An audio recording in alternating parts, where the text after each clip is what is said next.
Transcendental qualities, O son of Bharata, belong to godly men endowed with divine nature. Text 4.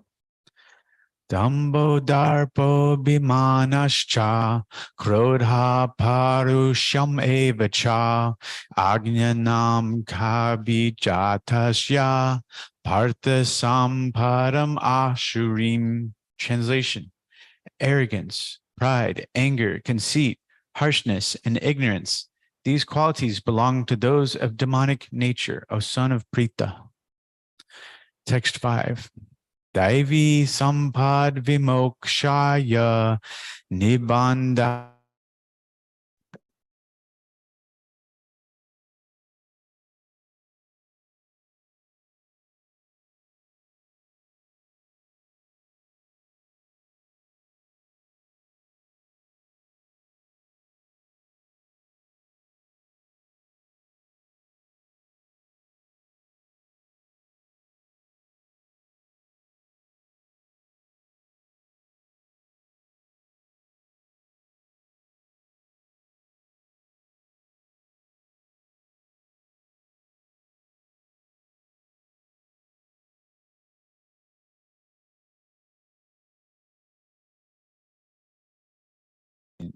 One is called the divine and the other demonic. I have already explained to you at length the divine qualities. Now hear from me of the demoniac. Text 7. Pravritim cha nivritim cha janana vidhur asura na saucham napi char charo na satyam te shu vidyate. Translation: those who are demoniac do not know what is to be done and what is not to be done. Neither cleanliness nor proper behavior nor truth is found in them.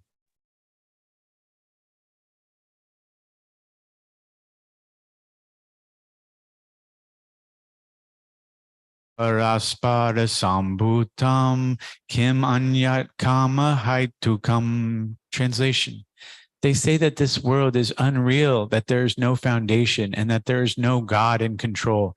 It is produced of sex desire and has no cause other than lust. Text 9.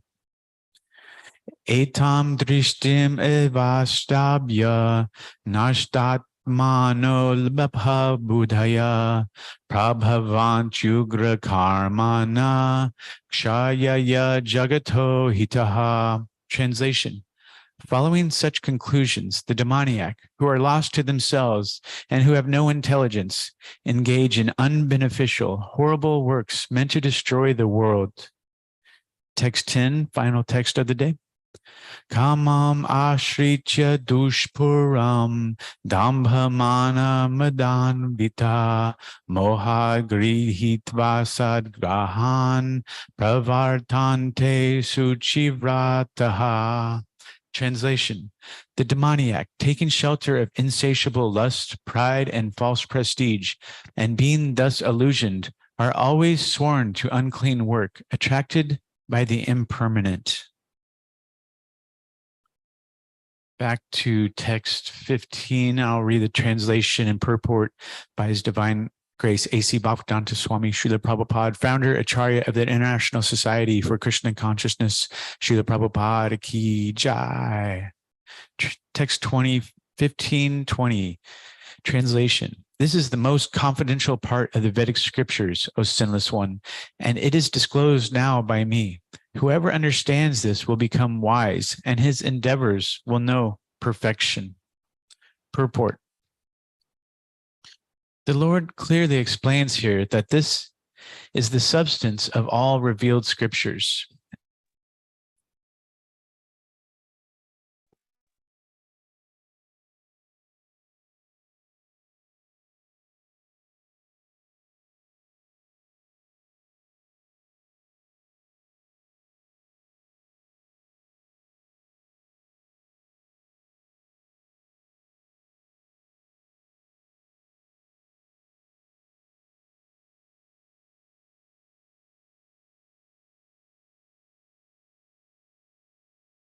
Service to the Lord and the Lord himself are one and the same because they are spiritual, the internal energy of the Supreme Lord.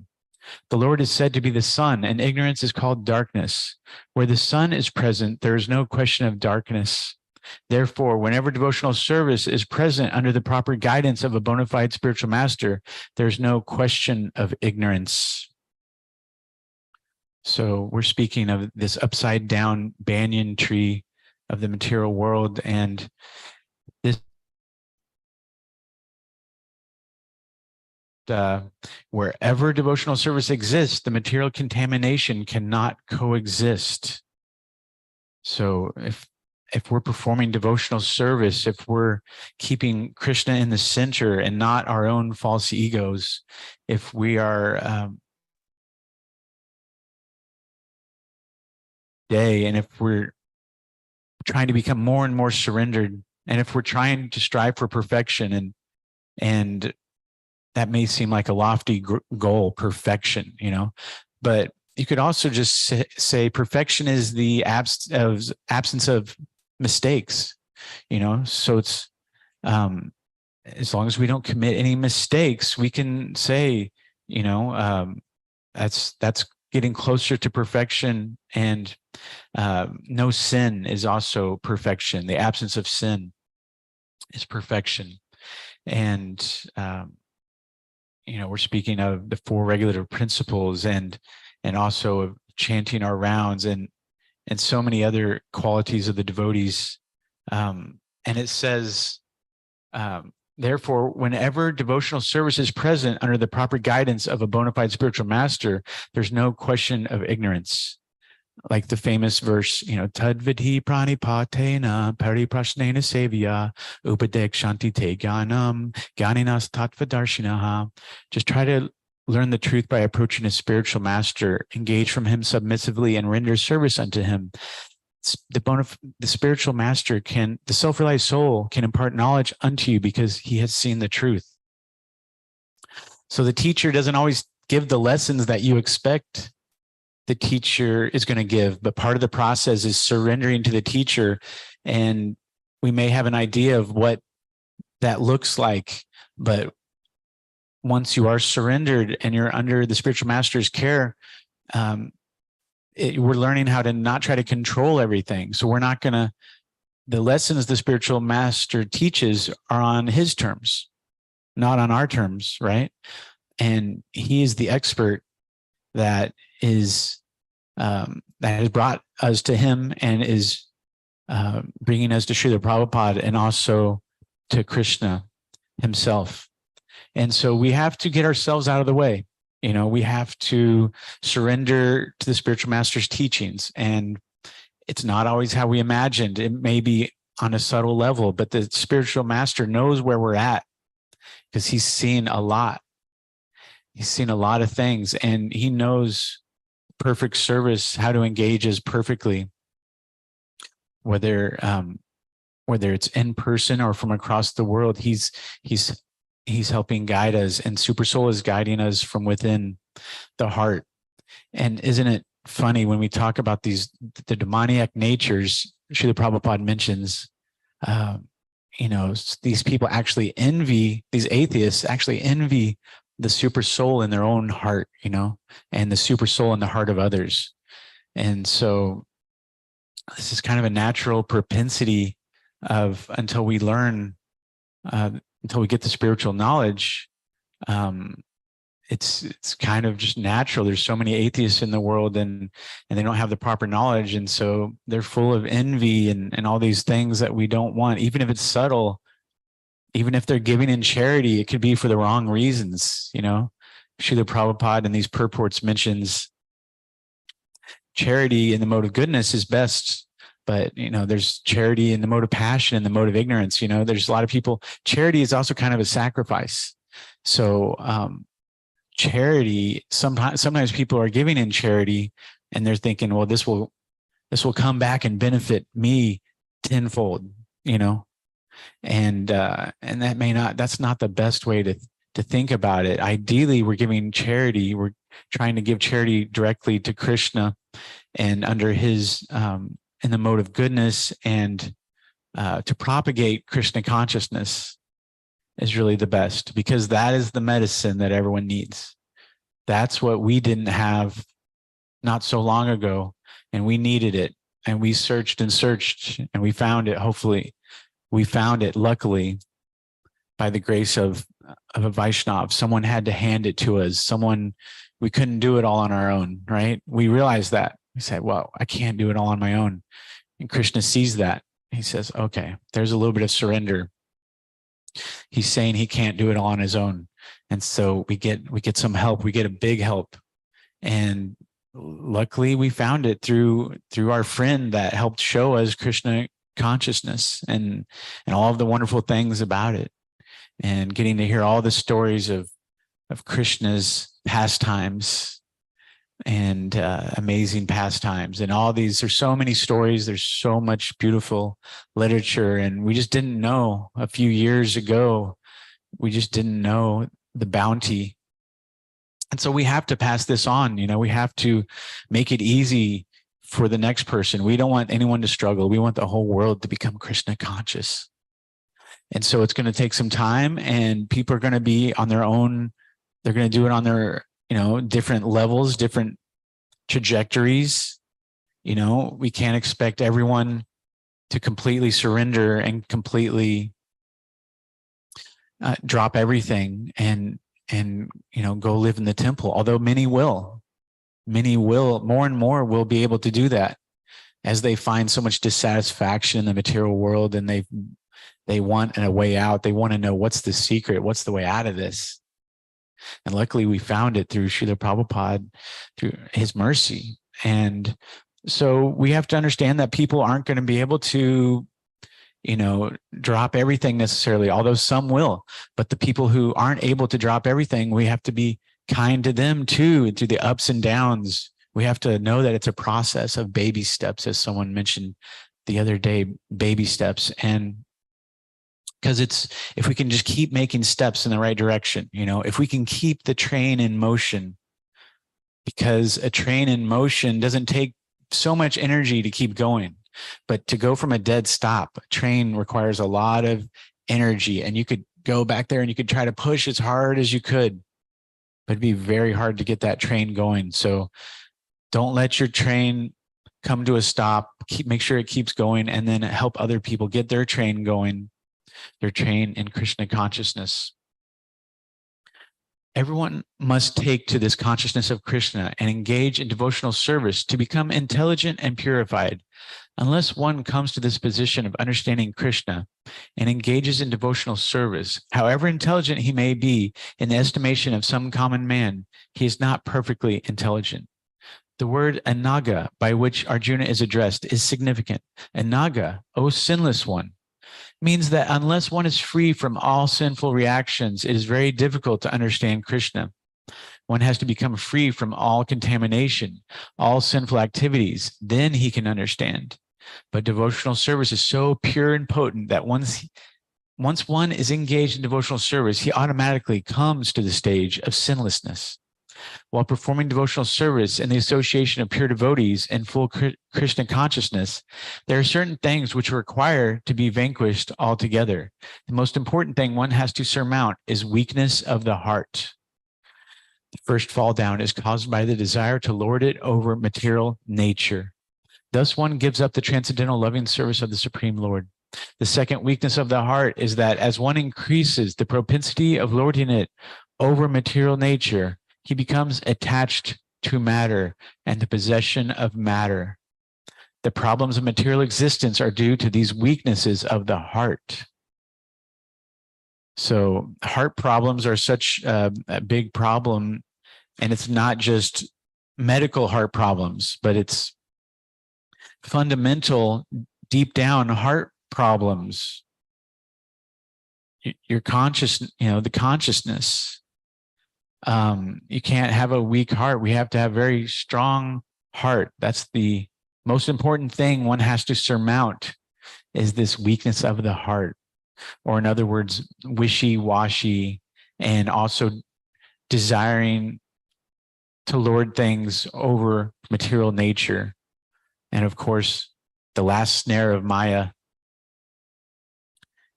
is also the very hard to surmount, People are thinking themselves as the center, and they're thinking this material nature, they're thinking they are born of this material nature. And they're thinking that everything is material and that everything is lustful and everything is from this lust, is based on sex desire. And they're thinking, but how does consciousness come from a material object, from something material, from something merely physical? Consciousness cannot come from that. And they miss a lot of the big questions, and they kind of push them under the rug.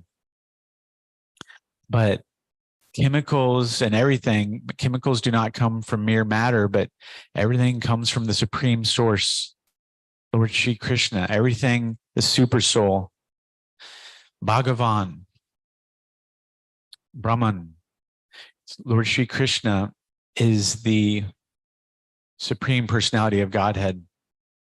And the Bhagavad Gita, as it is, makes that clear.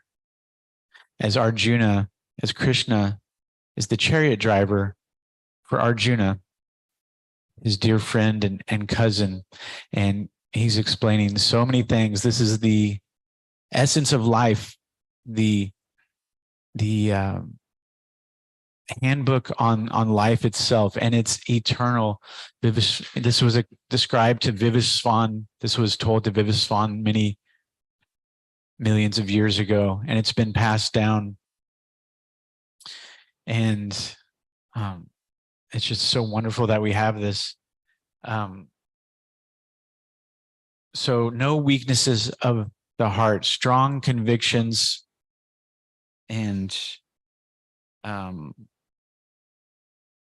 I was going to look at the plates. There's a couple plates in here. 38 and 39 have to do with these verses here.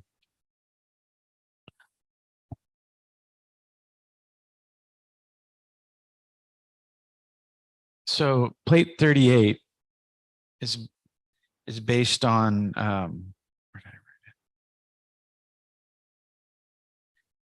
is based on 16.5. The transcendental qualities are conducive to liberation, whereas the demonic qualities make for bondage. Do not worry, O son of Pandu, for you are born with the divine qualities. So you get this picture here. And it's a staircase. And what we should look at, it says plate 38, bewildered by false ego, strength, pride, lust, and anger. So what you should look at here is these two men in the middle of the steps.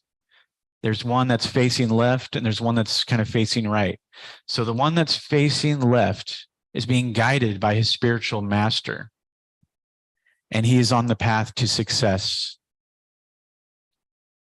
Acceptance of spiritual master, study of the Veda, austerity, sense control, and spiritual knowledge. And then the person on the right is getting a garland.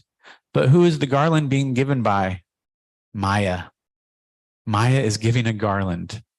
And so he is going to go down the steps. He's going to fall into attachment, pride, false prestige, greed, lust, anger, envy, and ultimately to hell. So that is a powerful painting. Two choices there. And then plate 39, lust, greed, and anger are the three gates leading down to hell. So people trying in all these nefarious activities being shown. Very lustful, greedy, and angry. And anger is based off, comes from lust, lust meaning, selfish desire. Is this lust, this selfish desire? That's lust. And anger comes out of this. And anger is just dangerous. We have to be very careful if we're, it's kind of the false ego really flaring up. If we become angry, sometimes there could be a small lesson we need to learn, or we should just be humble and take a quick lesson. But sometimes we get angry, and sometimes we're even a little angry at ourselves. I can become angry at myself for not for a small mistake or something, or and I could say, gosh, I wish I would have done that different. Oh, I learned for next time. So that's a good attitude to say, I'll learn for next time. I won't forget this. But sometimes we can say, I'm angry at myself. And then the false ego flares up and says, well, yeah, no, you should also be angry at these other people. Or, false ego sometimes will try to take the blame away from our own selves. And it'll say, no, what if this person would have acted differently? What if this person would have acted a little differently? Or what if this person, this or that? Basically, finger pointing is false ego. And this anger doesn't know, it's like a forest fire. It doesn't know, it doesn't go out on its own. It's like a fire. It has to really be put out, and it can be out of control. A fire can become out of control, as we know, as we see with the forest fire. So anger is like that. Anger is like a fire. And so we have to be very controlled, and it's a chance. We can also say, Krishna, thank you for this challenge, because I know that you're trying to get me to the next level. I know you're trying to help me. I know that there's something here I need to work through. This has happened before. This is not unfamiliar, but now I'm going through it again. And I want to act like a Vaishnav. I don't want to act like a little child this time. I want to act like an upstanding Vaishnav. And so it means, our actions are very important. Maybe eventually we learn how to, maybe one step is we're still feeling this way on the inside, but we learn how to maybe not exhibit it to everyone. We learn how to not send the angry text or something like that. I don't know if any of y'all have that experience, but I used to, some of us with texting, it's kind of this text exchange isn't so personal sometimes. It's mainly meant for conveying quick information. But if one is trying to defend himself in text, it can become like a fire. It can become kind of unstoppable. And I'm going to say everything that I wanted to say. I'm going to get it all off my chest, right? It's not always such a great thing. It kind of feels good in the moment, but then we're apologizing afterwards, or we're feeling bad, or we're hurting relationships. So anger is a dangerous thing sometimes. Text 1 through 3, translation. The Blessed Lord said, fearlessness, purification of one's existence, cultivation of spiritual knowledge, charity, self-control, performance of sacrifice, study of the Vedas, austerity and simplicity, non-violence, truthfulness, freedom from anger, renunciation, tranquility, aversion to fault-finding, compassion, and freedom from covetousness, gentleness, modesty and steady determination, vigor, forgiveness, fortitude, cleanliness, freedom from envy, and the passion for honor. These transcendental qualities, O son of Bharata, belong to godly men endowed with divine nature. So fearlessness means when we don't need to fear, we shouldn't fear. If we are, we're all children of Krishna. We are all part and parcel of Krishna. And he's telling us right here that not having fear is a transcendental quality belonging to godly men endowed with divine nature. So if some people in this world are enjoying this fear, and there's a small little excitement maybe that, fear, we live in kind of an age of fear sometimes, and it's kind of a covering. It prevents people from going deeper into spiritual knowledge, and they can kind of enjoy it. I would include all of the news stations. A lot of that is just propagating fear, and, the sky is falling, Chicken Little. And so if we don't need to fear, we're not going to fear. We're not going to enjoy that. We're going to, we're a Chucha Gotra, and we're in Krishna's family. So we don't have to fear. We don't have to fear. purification of one's existence. So purifying everything that you do and see and think, purifying everything about your whole self. And that involves external and internal purification. Cultivation of spiritual knowledge. That means you keep adding and adding more and more spiritual knowledge and realizations, and you share them with others. You know, when you cultivate the crops on a big field, when you cultivate land, one doesn't keep it all to oneself.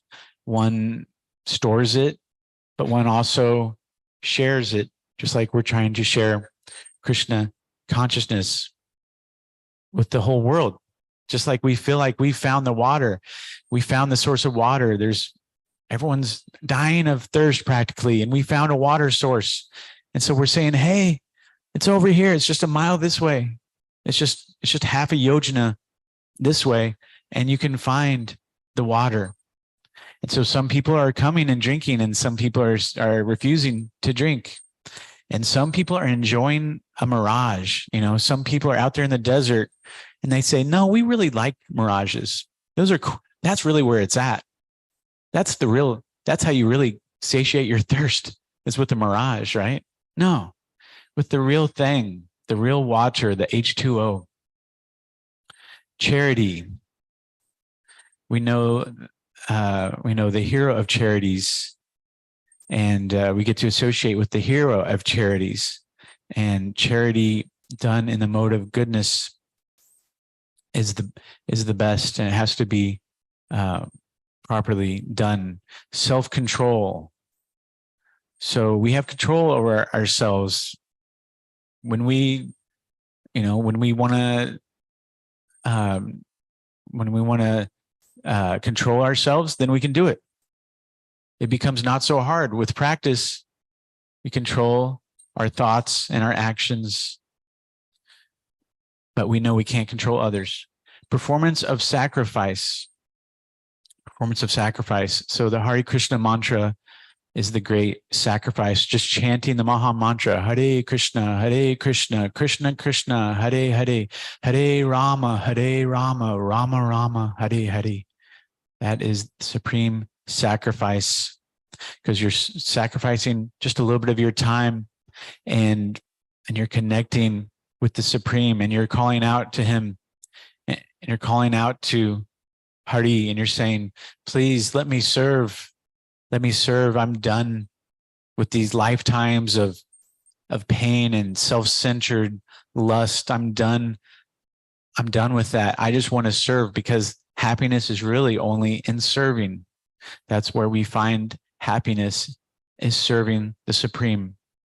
So we're saying, please let me serve. Show me some way. Put me through any test you like. From this day forward, I am yours. And that's a good sacrifice. Study of the Vedas, the Rig Veda, Yajur Veda, Atharva Veda, Samaveda, the Srimad Bhagavatam, the Upanishads, and the Bhagavad Gita as it is, and studying those, and a little bit every day. It adds up. You can't really study them once a year and get the nectar. You can't. We brush our teeth every day. There's some things you have to do every day. We brush our teeth every day, and we don't consider that a huge task. We don't consider that a huge undertaking. No, it's just something we've done pretty much our whole lives. And so we just include it in and so same thing with study.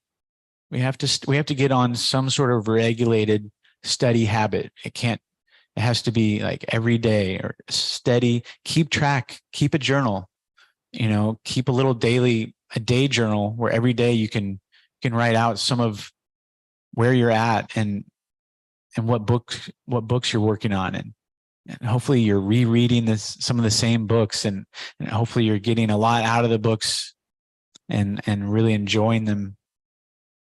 Renunciation. So renouncing the fruits. We don't look at the results.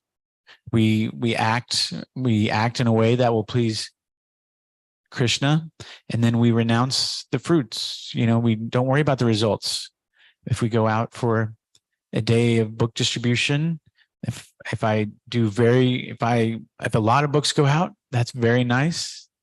And if not so many books go out, that's nice too, because we're doing it for Krishna, and it's Krishna's desire as to how things are happening, the results. That's his job.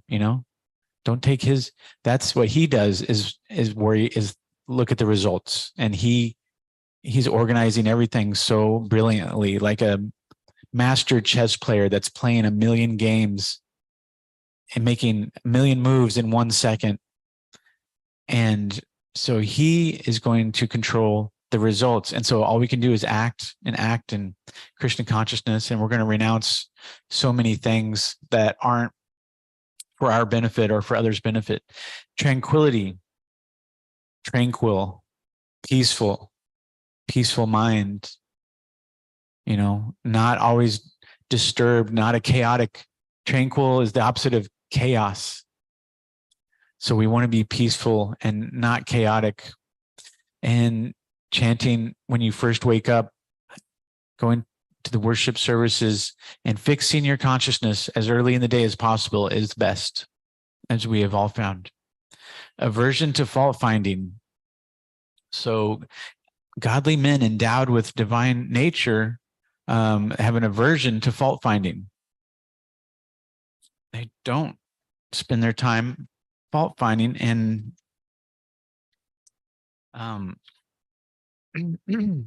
it's like searching for the villain can't help us find the hero. Fault finding is kind of the opposite of God consciousness. It is the opposite. Sometimes we might have to, though, to protect them or others, but we don't delight in it. We pray to Lord Sri Krishna to help us use the right words. When things go wrong, our false ego tries to find a villain. The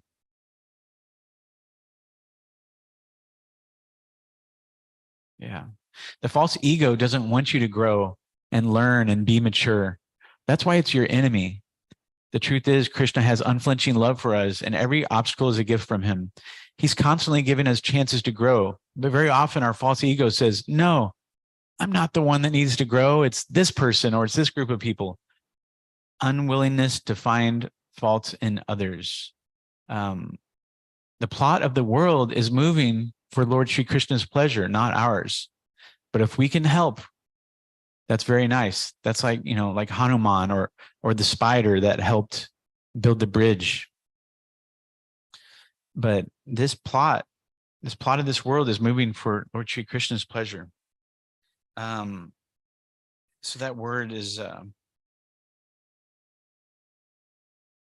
unwillingness to find faults in others.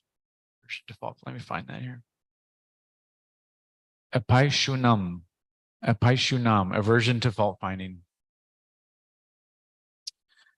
Compassionate towards all souls, because we know that it's a soul inside of every living entity, and so we're compassionate towards everyone, from the small ant to the demigod and above. And freedom from covetousness, or this I, me, mine, this is mine. Like I want more and more. I want to covet this, and of this kind of selfish mentality, possessiveness, gentleness. The opposite of gentle would be like reckless, or harsh. So gentle. Modesty, so very humble attitude, and not looking to lift oneself up or brag or speak about oneself so much. Steady determination. Steady. I'm determined to follow this through.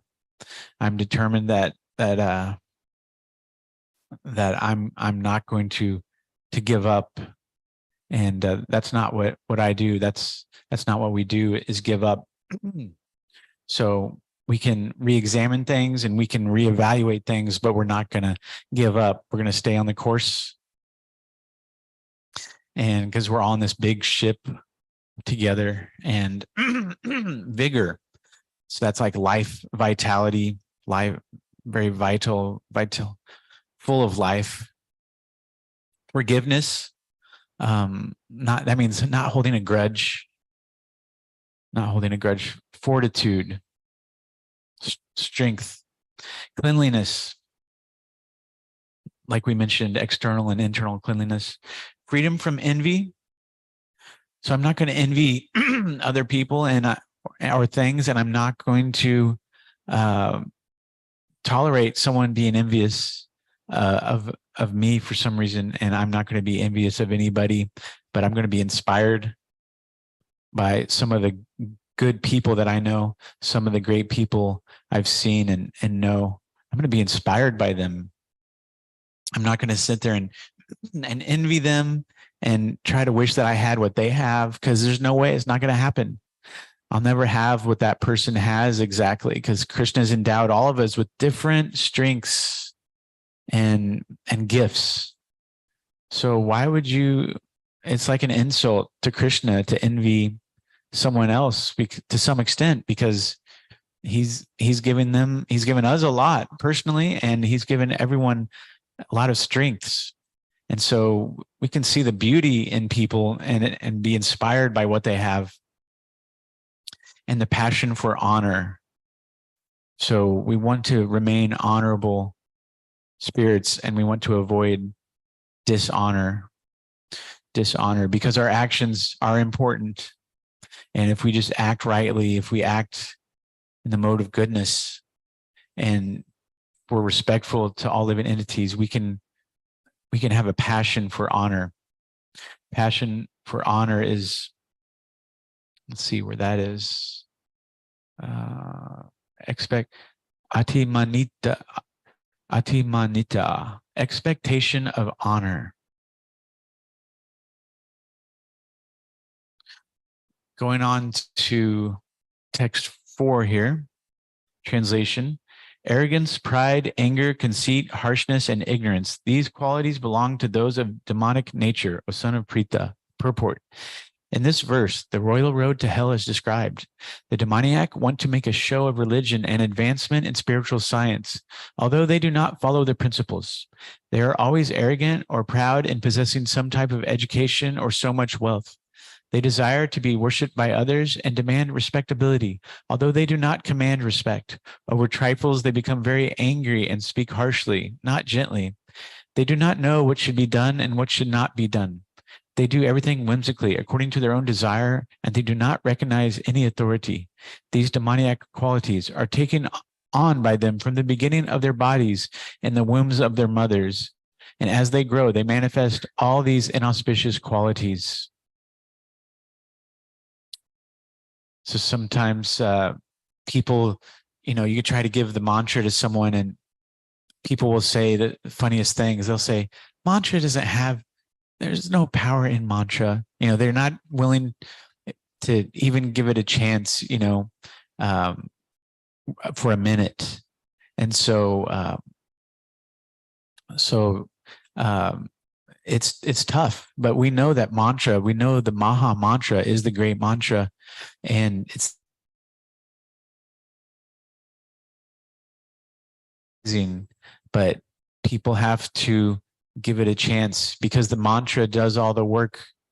The mantra does all the purifying on its right there. You just have to chant it and in a humble state of mind, and focus on the sound, the sound of the vibration. And as your body vibrates and your throat vibrates, and as you're touching the Tulsi beads, and Tulsi is purifying you, from the touch, and also from the necklace, and from worship of Tulsi. And so we've got so many things going for us, and so many amazing processes that they're all there. They're designed to help us along the way and take those steps, step by step purification. So there is amazing power in mantra, and all they have to do is try it. So just get them to chant with you just for 1 minute, and they will see its power. So stay optimistic, and thank you very much for being here tonight. And Bhagavad Gita as it is, Ki Jai. Srila Prabhupada, Ki Jai. Hare